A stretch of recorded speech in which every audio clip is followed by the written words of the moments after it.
बोगला भगत और केकड़ा। बेटा, बहुत कर लिया मछलियों का शिकार, अब मैं यह पाप कार्य नहीं करूँगा।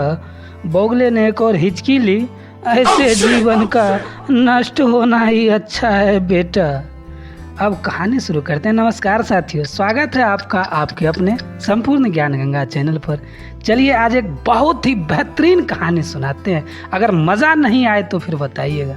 आइए कहानी शुरू करते हैं। एक वन प्रदेश में बहुत बड़ा तालाब था। हर प्रकार के जीवों के लिए उसमें भोजन सामग्री होने के कारण वहाँ नाना प्रकार के जीव, पक्षी, मछलियाँ, कछुए और केकड़े निवास करते थे। पास में एक बोगला रहता था जिसे परिश्रम करना बिल्कुल अच्छा नहीं लगता था। उसकी आंखें भी कमज़ोर थी। मछलियाँ पकड़ने के लिए तो मेहनत करनी पड़ती है जो उसे खलती थी, इसलिए आलस्य के मारे वह प्रायः भूखा ही रहता था। एक टांग पर खड़ा यही सोचता रहता था कि क्या उपाय किया जाए कि बिना हाथ पैर हिलाए रोज भोजन मिले। एक दिन उसे एक उपाय सूझा तो वह उसे आजमाने बैठ गए। बोगला तालाब के किनारे खड़े हो गए और लगा आंसू बहाने। वह एक केकड़े ने उसे आंसू बहाते देखा और उसके निकट आया और पूछने लगा, मामा क्या बात है, भोजन के लिए मछलियों का शिकार करने की बजाय खड़े खड़े आंसू बहा रहे हो। बोगले ने जोर से हिचकी ली और भर्राए गले से बोला, बेटा, बहुत कर लिया मछलियों का शिकार, अब मैं यह पाप कार्य नहीं करूँगा। मेरी आत्मा जाग उठी है, इसलिए मैं निकट आई मछलियों को भी नहीं पकड़ रहा हूँ। तुम तो देख ही रहे हो। केकड़ा बोला, मामा शिकार नहीं करोगे, कुछ नहीं खाओगे तो मर जाओगे। बोगले ने एक और हिचकी ली। ऐसा जीवन का नष्ट होना ही अच्छा है बेटा, वैसे भी हम सबको जल्द ही मरना है। मुझे ज्ञात हुआ है कि शीघ्र ही यहाँ 12 वर्ष लंबा सूखा पड़ेगा। बोगले ने केकड़े को बताया कि यह बात उसे एक त्रिकालदर्शी महात्मा ने बताई है जिसकी भविष्यवाणी कभी गलत नहीं होती। केकड़े ने जाकर सबको बताया कि कैसे बोगले ने बलिदान व भक्ति का मार्ग अपना लिया है और सूखा पड़ने वाला है। उस तालाब के सारे जीव, मछलियाँ, कछुए, केकड़े, बत्तख व सारस आदि दौड़े दौड़े बोगले के पास आए और बोले, भगत मामा, अब तुम ही हमें कोई बचाव का रास्ता बताओ, अपनी अकल लड़ाओ, तुम तो महाज्ञानी बन ही गए हो।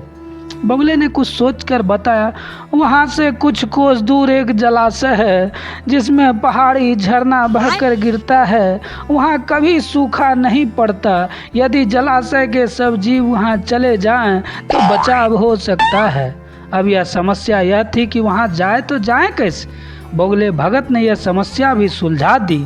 मैं तुम्हें एक एक करके अपनी पीठ वहाँ तक पहुँचाऊँगा, क्योंकि मेरा सारा जीवन दूसरे की सेवा करने में ही तो गुजरेगा। सभी जीव ने गदगद होकर बोले, बोगला भगत की जय, बोगला मामा की जय।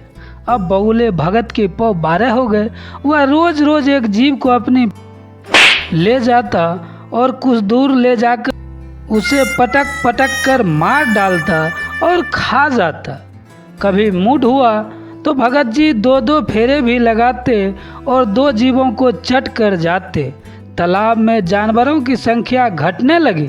चट्टान के पास मरे जीवों की हड्डियों का ढेर बढ़ने लगा और भगत जी की सेहत बनने लगी। खा खाकर वह बहुत मोटे हो गए। मुख पर लाली और पंख चर्बी से तेज से चमकने लगे। उन्हें देखकर दूसरे जीव कहते, देखो दूसरों की सेवा का फल और पुण्य भगत जी के शरीर को लग रहा है। बोगला भगत मन ही मन खूब हंसता।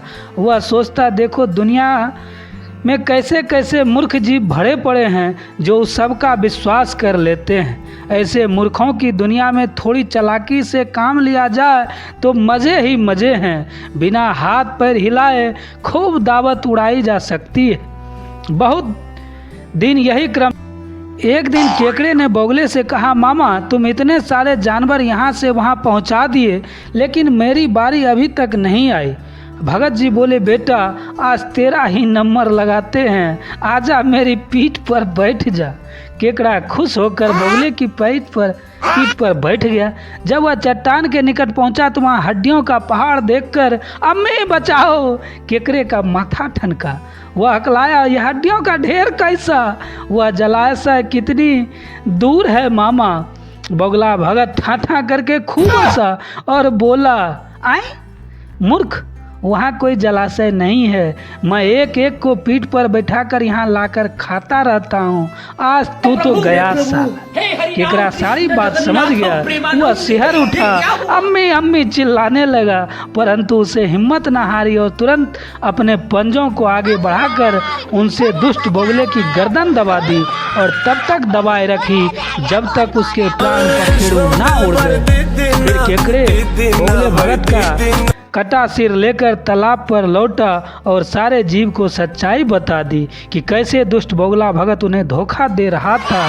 किसी की बातों पर आंखें मूंद कर विश्वास नहीं करना चाहिए साथियों। मुसीबत में धीरज व बुद्धिमानी से कार्य करना चाहिए। अगर ये कहानी वास्तव में अच्छा लगा हो तो चैनल को सब्सक्राइब कर लीजिए। आपका बहुत